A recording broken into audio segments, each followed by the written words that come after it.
Hello ladies and gentlemen, welcome to this video. Now you can see here, this is my bookshelf. It's full of rather a lot of books, many of which I've not read. But what I want to focus on today is this book here, this red one on the end. That's my vintage sort of shelf.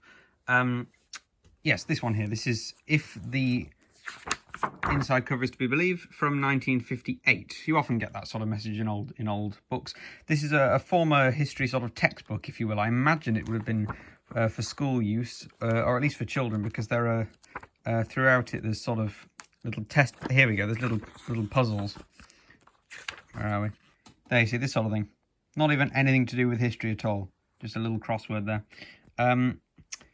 It's very similar, very similar to the ones that you get people doing on their phones nowadays. This is exactly what my sort of friends will be doing, sort of Wordle type things. But they do have these sort of miniature crosswords, 5x5 kind of grid arrangement. Ask Ben Knight if you don't know. So yes, the more things change, the more they stay the same. But anyway, you may have noticed this little red bookmark. If you are astutely eyed, you'll know that that's from Conway in Wales, which is a lovely place with a lovely castle, where that is from, but that's not important. What's important is this article here on the sync ports. Now, the sync ports are a very ancient institution, and it was very interesting reading about them, but this video is not about the sync ports, it's about this book. And if you notice, in the first paragraph here, it says, known as the 5 ports or sync ports. Hang on, let me get my finger in there so you can see. Known as the 5 ports or sync ports. And this bracket here, unless you're being very French, you'll pronounce them as sync ports.